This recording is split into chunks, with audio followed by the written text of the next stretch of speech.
અને આપણી બ્યુરોક્રસીનું અદ્ભુત ઉદાહરણ તમને ગંભીરા બ્રિજમાં દેખાશે.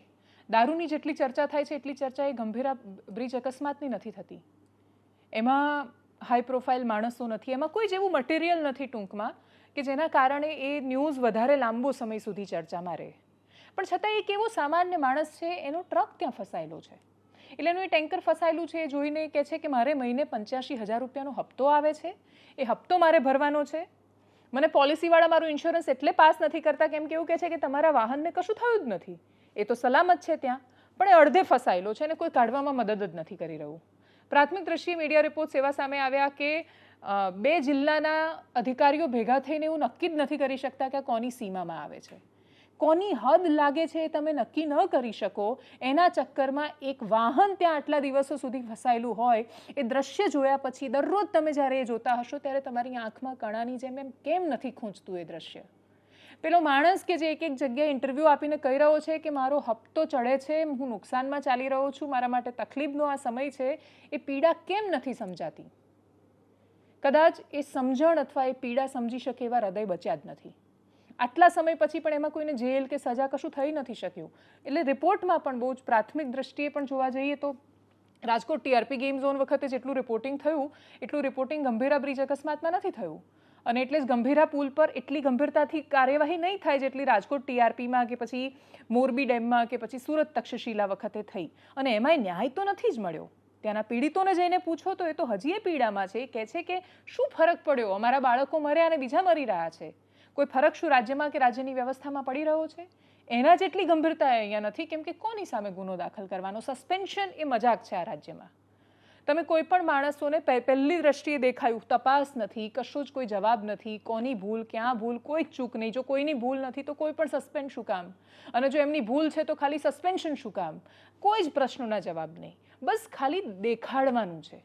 આક્રોશમાં છે પ્રજા, એ આક્રોશ શાંત કરવાનો છે એટલા માટે કામ થઈ રહ્યું છે. અને ગુસ્સો શાંત કરવા માટે જ્યારે કામ થાય ત્યારે સ્થિતિ એ જ થાય કે દેખાડવા માટેના કામ હોય, સ્થિતિ બદલવા માટેના ન હોય. એ વાહનના માલિક શું કહી રહ્યા છે આખા વિષય પર કરીએ એના પર નજર. હવે આ જે ગંભીરા બ્રિજ પર ગાડી લટકેલી છે, હું એમનો ઓનર છું. આજે લગભગ સાહેબ 9 થી 10 દિવસ થઈ ગયા. અત્યાર સુધી મારી ગાડી ત્યાં જે કન્ડિશનમાં હતી સેમ તે કન્ડિશનમાં લટકી પડી છે. હવે આ મારી ગાડી ઉપર લોન છે, મતલબ 85,000 સમથિંગ હપ્તો છે. 40 લાખ લોન લીધેલા હતા, હજુ મારા 12-14 હપ્તો જેવું બાકી છે ભરવાની. બેંક પાસે આજે જ જઈને એક્સિસ બેંક પાસે, એક્સિસ બેંક વાળા મને એ કહ્યું કે તમારે ઈએમઆઈ તો ભરવું પડશે, તો તમારી વીમાનો વિષય છે. વીમાવાળા પાસે જાઓ તો વીમાવાળા મને એવું કે હવે તમારી ગાડી જે હતી કંઈ તૂટે ફૂટે ભંગ નહીં થાય તો એના કંઈ વીમો નહીં મળે.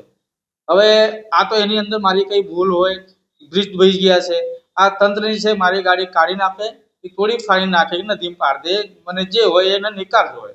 તો તમે જ્યારે તંત્ર પાસે જાઓ છો તો શું જવાબ મળે? તંત્રમાં મને કઈ સાચું કલેક્ટર સાહેબને આપણે કલેક્ટર સાહેબ આના અસિસ્ટન્ટ હાથે વાત થઈ, એ કહે કે તમારી ગાડીને હું બધી રીતે ટ્રાય કરી લીધું છે, હવે મને લાગતા કે નહીં નીકળે, પણ મારો ટ્રાય ચાલુ છે, પણ એ કઈ મને એવું નથી કરે કે ક્યારે કાઢીને આપશે.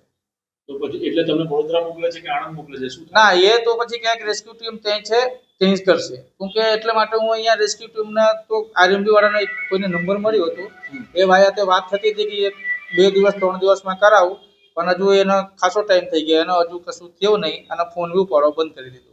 મારા આગળ એવું છે બરોડા કરે આનંદ કરે, મારી ગાડી કાઢીને આપી દે. અને જો આ સ્થિતિમાં રહી તો શું કરશો? આ સ્થિતિમાં રહે તો મારે શું કરવાનું એ તો કહું. મારે તો ઈએમઆઈ કઈ રીતે ભરવું? ઈએમઆઈ નહીં ભરવું તો સિવિલમાં જશું અને ઈએમઆઈ વાળા પછી મારે નોટિસ આવશે, મારા ખર્ચો નહીં નીકળે. મારો એક મોટો ટ્રાન્સપોર્ટ નથી સાહેબ, નાનું ટ્રાન્સપોર્ટ છે, 500 ગાડીનો માલિક છે. હવે મારા એ રીતે મને એવું માંગુ છું મારી ગાડી અત્યાર સુધી ચાલુ થઈ જાય, કાઢીને આપશે તો મારે કાલથી ધંધો ચાલુ થઈ જાય, પણ ક્યારે કાઢીને આપશે એ માંગુ છું. કઈ લિમિટ નથી, એ ક્યારે કાઢશે કહેતા નહીં. એનાલિસિસમાં અત્યારે બસ આટલું જ. જો આપ અમને યુટ્યુબ પર જોઈ રહ્યા છો તો સબસ્ક્રાઇબ કરો, ફેસબુક પર જોઈ રહ્યા છો તો ફોલો કરો, વિડીયોને શેર કરો. નમસ્કાર.